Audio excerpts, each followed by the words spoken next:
आज पश्चिम एशिया से लेकर मध्य पूर्व और आर्कटिक तक की राजनीति, खून, सत्ता और टकराव की जो तस्वीर उभर रही है वो आने वाले समय के लिए बेहद खतरनाक संकेत दे रही है। सीरिया के अलेप्पो शहर से शुरू होकर ईरान की सड़कों, तेहरान के अस्पतालों, वॉशिंगटन के व्हाइट हाउस और अब ग्रीनलैंड तक फैली ये कहानी सिर्फ अलग अलग घटनाओं का संयोग नहीं है। ये एक ही भू राजनीतिक धुरी पर घूमती हुई सत्ता की लड़ाई है जिसमें आम लोग सबसे बड़ा शिकार बन रहे हैं। सबसे पहले बात करते हैं सीरिया के अलेप्पो शहर की, जहां शेख मकसूद इलाका एक बार फिर युद्ध का मैदान बन चुका है। ये वही इलाका है जो पहले भी कई बार सीरियाई गृह युद्ध की आग में झुलस चुका है। इस बार टकराव है सीरियाई सरकार की सेना और कुर्द नेतृत्व वाली सीरियन डेमोक्रेटिक फोर्सेस यानी एसडीएफ के बीच। दोनों पक्ष एक दूसरे पर आरोप लगा रहे हैं, लेकिन जमीन पर जो हो रहा है वो बेहद भयावह है। एसडीएफ से जुड़े आंतरिक सुरक्षा बल असाइश ने एक बयान जारी कर सीधे तौर पर सीरियाई सरकार पर झूठ फैलाने का आरोप लगाया है। उनका कहना है कि सरकार ये प्रचार कर रही है कि शेख मकसूद में लड़ाई पीकेके यानी कुर्दिस्तान वर्कर्स पार्टी के लड़ाके कर रहे हैं। असाइश का दावा है कि ये पूरी तरह से मनगढ़ंत और आधारहीन आरोप है, जिसका मकसद सिर्फ एक है, नागरिक इलाकों पर सैन्य कार्रवाई को जायज ठहराना। एसडीएफ साफ कहती है कि शेख मकसूद में जो लोग हथियार उठा रहे हैं वे कोई बाहरी लड़ाके नहीं, बल्कि उसी इलाके के स्थानीय निवासी हैं। वे अपने परिवार, अपने घर, अपनी इज्जत और अपने अस्तित्व की रक्षा के लिए लड़ रहे हैं। एसडीएफ का आरोप है कि सीरियाई सरकार जानबूझकर उन्हें पुराने शासन समर्थक या पीकेके सदस्य बताकर अंतर्राष्ट्रीय समुदाय को गुमराह करना चाहती है, ताकि बमबारी और सैन्य अभियान पर कोई सवाल न उठे। एसडीएफ ने इस पूरे हिंसक घटनाक्रम की जिम्मेदारी सीरियाई सरकार और उसके सहयोगियों पर डालते हुए कहा है कि यदि नागरिक मारे जा रहे हैं, अगर घर तबाह हो रहे हैं, तो उसके पीछे सरकारी सेना की रणनीति है। लेकिन दूसरी ओर सीरियाई सेना की कहानी बिल्कुल उलट है। सीरियाई सेना के ऑपरेशन कमांड ने दावा किया है कि उन्होंने तनाव कम करने के लिए एक समझौता प्रस्ताव रखा था। इस प्रस्ताव के तहत एसडीएफ के लड़ाकों को हथियारों के साथ शेख मकसूद छोड़ने की अनुमति दी जा रही थी, लेकिन सेना का आरोप है कि एसडीएफ ने इस समझौते को न सिर्फ तोड़ा, बल्कि निकासी के लिए इस्तेमाल की जा रही बसों पर 3 बार हमला किया और सैन्य ठिकानों पर गोलाबारी की। सीरियाई सेना के मुताबिक इन हमलों में 3 सैनिक मारे गए और 12 से अधिक घायल हुए। उनका कहना है कि बार बार तय समय सीमा तोड़ी गई, गोलाबारी जारी रही और हर कोशिश के बावजूद बातचीत विफल हो गई। इसी के बाद शेख मकसूद में सैन्य अभियान शुरू करने का फैसला लिया गया। ये संघर्ष ऐसे समय पर शुरू हुआ है जब सीरिया में नई सरकार के ढांचे में कुर्द प्रशासन और सैन्य संरचना को शामिल करने पर बातचीत चल रही थी। लेकिन जैसे ही ये बातचीत ठप पड़ी, अलेप्पो की सड़कों पर गोलियों की आवाज गूंजने लगी। इससे साफ संकेत मिलता है कि राजनीतिक असहमति अब सीधे सैन्य टकराव में बदल रही है।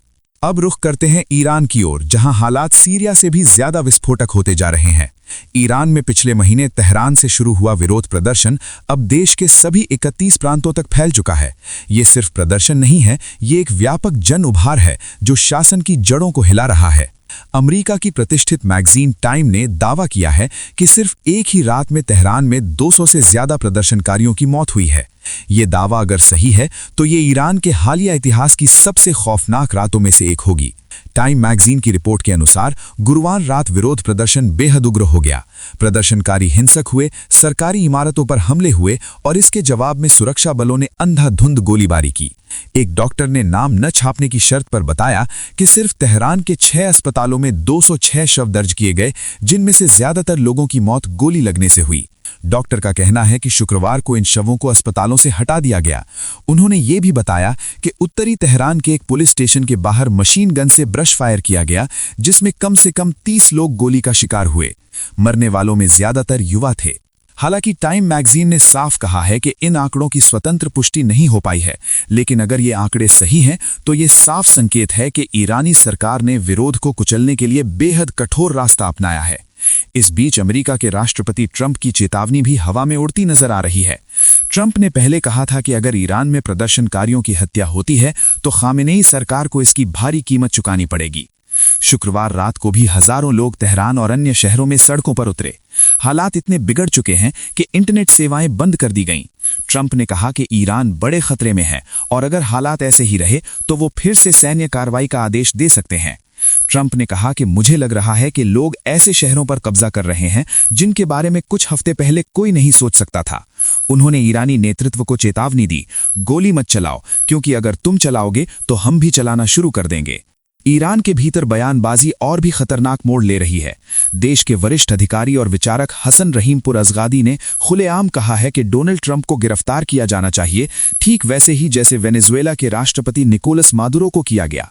उन्होंने कहा कि ट्रंप के रुख को देखते हुए अमेरिका के भीतर किसी भी तरह की कार्रवाई, यहां तक कि विनाशकारी कार्रवाई भी जायज हो सकती है। अज़गादी ने साफ कहा कि ट्रंप को उसके राष्ट्रपति कार्यकाल या इसके बाद इसकी कीमत चुकानी चाहिए। ये बयान ऐसे समय आया है जब कुछ ही दिन पहले अमेरिका ने वेनेजुएला में सैन्य कार्रवाई कर राष्ट्रपति मादुरो और उनकी पत्नी को गिरफ्तार कर न्यूयॉर्क ले गया था। फिलहाल वहां उनका मुकदमा चल रहा है। ईरान के सर्वोच्च नेता आयतुल्ला खामेनेई ने भी देश को संबोधित करते हुए एकजुटता की अपील की है। उन्होंने इन विरोध प्रदर्शनों को आतंकवादी गतिविधि बताया और कहा कि ये अमेरिका की साजिश है। खामेनेई ने चेतावनी दी कि ईरान विदेशी ताकतों के भाड़े के सैनिकों को बर्दाश्त नहीं करेगा और ट्रंप पर ईरानी खून से हाथ रंगे होने का आरोप लगाया। मानवाधिकार संगठनों के आंकड़े हालांकि सरकारी दावों से अलग कहानी कहते हैं। Human rights activist news agency के मुताबिक 28 दिसंबर से अब तक 62 लोगों की मौत हो चुकी है, जिनमें 48 प्रदर्शनकारी और 14 सुरक्षाकर्मी शामिल हैं। अब इस पूरे उथल पुथल के बीच अमेरिका की नजर एक और इलाके पर है, ग्रीनलैंड। राष्ट्रपति ट्रंप ने साफ कहा है कि अमेरिका किसी भी कीमत पर ग्रीनलैंड को अपने नियंत्रण में लेना चाहता है। उन्होंने कहा कि अगर अमेरिका ऐसा नहीं करता तो रूस या चीन वहां कब्जा कर सकते हैं। उन्होंने कहा कि मैं चाहता हूं कि ये एक आसान सौदे से हो, लेकिन अगर आसान तरीका नहीं चला तो हम मुश्किल रास्ता अपनाएंगे। उन्होंने ये भी कहा कि किसी इलाके का मालिक होने से उसकी रक्षा बेहतर तरीके से की जा सकती है।